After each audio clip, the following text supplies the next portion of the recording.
जय श्री कृष्णा। आप सभी का आपके अपने चैनल समृद्धि में स्वागत है। आज हम सुनेंगे पुरुषोत्तम मास महात्म्य कथा का 28वां अध्याय। वीडियो शुरू करने से पहले आप सभी से रिक्वेस्ट है, चैनल पर यदि आप नए हैं और अभी तक आपने चैनल को सब्सक्राइब नहीं किया है तो प्लीज़ चैनल को सब्सक्राइब कर लें। तो चलिए सुनते हैं अध्याय 28। श्री नारायण बोले, चित्रगुप्त धर्मराज के वचन को सुनकर अपने योद्धाओं से बोले, यह कदर्य प्रथम बहुत समय तक अत्यंत लोभ से ग्रस्त हुआ, बाद चोरी करना शुरू किया, इसलिए यह प्रथम प्रेत शरीर को प्राप्त कर बाद वानर शरीर में जाए, तब हम इसको बहुत सी नरक यातनाएं देंगे। हे भट्ट लोग, धर्मराज के गृह में यही क्रम श्रेष्ठ है। इस प्रकार चित्रगुप्त से आज्ञा प्राप्त होने पर भयंकर भट्ट लोगों ने चित्रगुप्त की आज्ञा अनुसार शीघ्र वैसा ही किया और उस ब्राह्मण को पीटते हुए प्रथम प्रेत शरीर में करके फल रहित वन में रखा। वह ब्राह्मण प्रेत योनि को प्राप्त कर उस निर्जन गहन वन में क्षुधा तृषा से अत्यंत व्याकुल होकर भ्रमण करने लगा। प्रेत योनि में होने वाले दुख को भोगकर बाद फलों के चोरी करने से होने वाली वानर योनि को गया। सुंदर शीतल जल और छाया तथा फल पुष्प से युक्त जम्बूखंड के मनोहर सुंदर कालोज्जर व पर्वत पर वहां इंद्र से बनाया हुआ उत्तम कुंड है। मानसरोवर के समान पवित्र, सत्पुरुषों से सेवित, पापों का नाश करने वाला, देवताओं को भी दुर्लभ मृगतीर्थ नाम से प्रसिद्ध था, जिसमें श्राद्ध करने से पितर लोग सदगति को चले जाते हैं। वहां पर देवता लोग दैत्यों के भय से मृग होकर निरंतर निर्भय स्नान करने लगे, इसीलिए विद्वान लोग उस कुंड को मृगतीर्थ कहते हैं। मनुष्य शरीर को प्राप्त कर यह ब्राह्मण वहां पर फलों के चोरी करने के पाप से प्रथम वानर शरीर को प्राप्त हुआ। नारद मुनि बोले, त्रैलोक्य को पवित्र करने वाले रमणीय मृगतीर्थ में पाप कोटि से युक्त वह दुष्ट वानर कैसे वास करता हुआ? हे नाथ, हे तपोधन, मेरे मन के संदेह को काटो, क्योंकि आपके समान गुरुजनों का अपने शिष्यों के विषय में कभी भी गोप्य नहीं होता है। सूत जी बोले, हे विप्रलोक, इस प्रकार नारद मुनि से प्रेरित होने पर अत्यंत प्रसन्न तपोनिधि नारायण भगवान नारद मुनि का सत्कार करते हुए बोले। श्री नारायण बोले, कोई चित्रकुंडल नाम का महान वैश्य था। पतिव्रत धर्म में परायणा तारका नाम की उस वैश्य की स्त्री थी। उन दोनों ने भक्ति से पवित्र श्री पुरुषोत्तम मास का व्रत किया।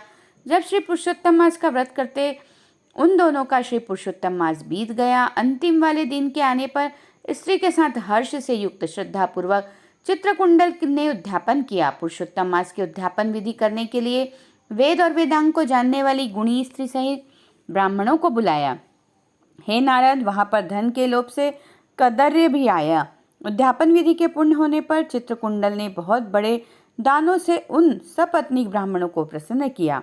उन समस्त ब्राह्मणों के प्रसन्न होने पर भूयसी दक्षिणा को दिया। उस दी हुई भूयसी दक्षिणा से प्रसन्न अन्य सब ब्राह्मण गृह को गए, परंतु अत्यंत लोभी कदर्य उस वैश्य चित्रकुंडल के सामने रोता खड़ा हो गया और विनय से नम्र होकर गदगद वाणी से बोला, हे चित्रकुंडल, हे वैश्येश, हे भगवद्गति के सूर्य, आपने पुरुषोत्तम मास का व्रत विधि से अच्छी तरह किया। इस तरह पृथ्वी तल में कहीं पर किसी ने नहीं किया। आप कृतार्थ हो, सर्वदा भाग्यवान हो, जो तुमने परम भक्ति से पुरुषोत्तम भगवान का सेवन किया। तुम्हारे पिता धन्य है और तुम्हारी पतिव्रता माता धन्य है, जिन दोनों ने तुम्हारे समान हरिवल्लभ पुत्र को पैदा किया। यह पुरुषोत्तम मास धन्य से भी धन्य है, जिसके सेवन से मनुष्य इस लोक के और परलोक के फल को प्राप्त करता है। हे विंशापते, तुम्हारी इस पूजा को देखकर मैं चकित हो गया। अहो, तुमने बहुत बड़ा काम किया, इसमें संदेह नहीं। हर्ष से दूसरे ब्राह्मणों को भी बहुत सा धन दिया। हे भूरित भाग्यहीन, मेरे लिए क्यों नहीं देते हो? इस प्रकार कदर्य के कहने पर चित्रकुंडल वैश्य ने कदर्य को धन दिया। कदर्य ने धन को लेकर प्रसन्नता से उसको जमीन में गाड़ दिया। वहां पर कदर्य ने श्री पुरुषोत्तम की बड़ी पूजा देखी और धन के लोभ से पुरुषोत्तम मास की प्रशंसा की। पूजा के दर्शन महात्म्य से और पुरुषोत्तम भगवान की स्तुति से तथा धन का लोभ होने पर भी मृग तीर्थ को आया। सूत जी बोले, दर्शन से, स्तुति से, धन के लोभ करने से भी दुष्ट वानर को उत्तम तीर्थ का सेवन हुआ। हे द्विज लोग, श्रद्धा से आदरपूर्वक पुरुषोत्तम देव के दर्शन और स्तुति में तत्पर सपत्नीक के पुण्य का क्या कहना है?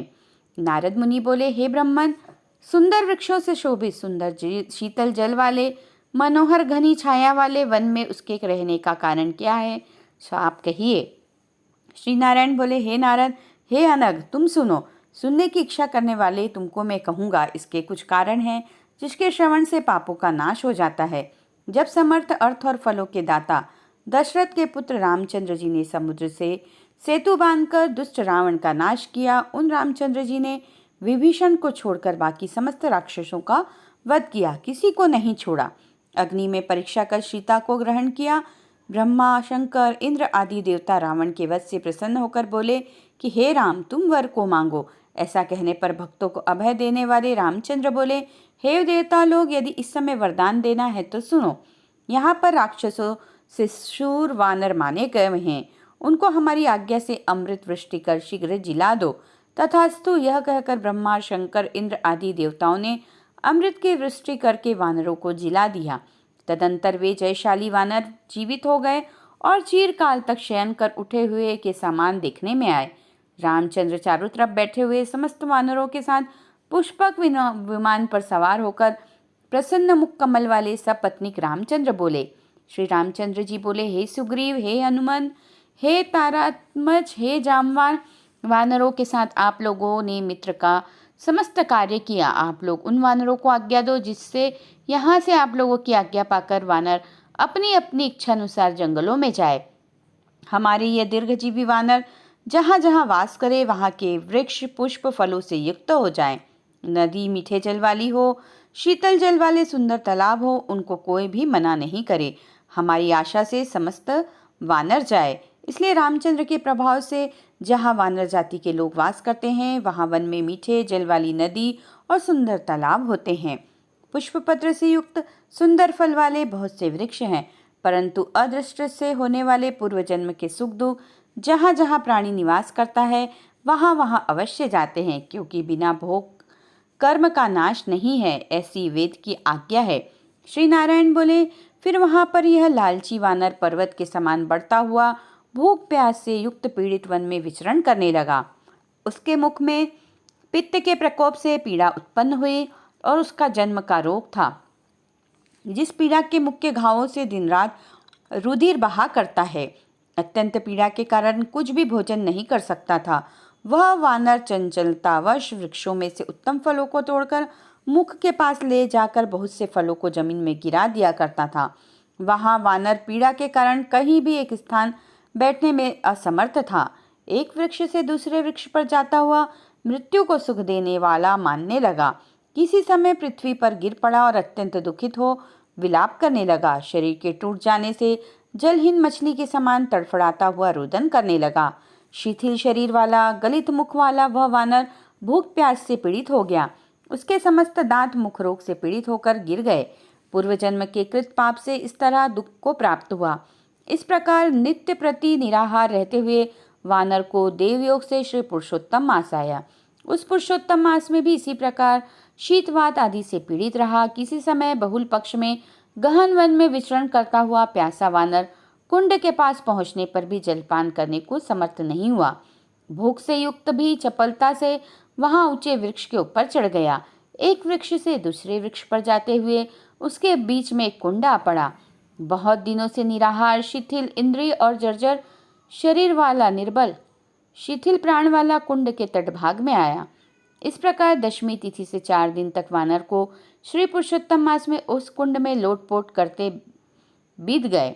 5वें दिन के आने पर मध्याह्न काल में उस तीर्थ में जल से भीगा शरीर वाला वानर प्राण से रहित होकर गिर गया और वह उस देह को त्याग कर पापों से रहित होकर तत्काल दिव्य आभूषणों से भूषित दिव्य देह को प्राप्त किया, जो कि नीलकमल के दल के समान श्याम वर्ण, करोड़ों कामदेव के समान सुंदर चमकते हुए रत्नों से जड़ित, किरीटधारी, सुंदर शोभमान मत्स्य कुंडल वाला, शोभमान पवित्र पितवस्त्रधारी, कमर में रत्नों से जड़ित मेखला वाला, शोभमान बाजूबंद कंकण अंगूठी हार से शोभित, नीलकंठ के टेढ़े चिकने बालों से आवृत सुंदर मुख था।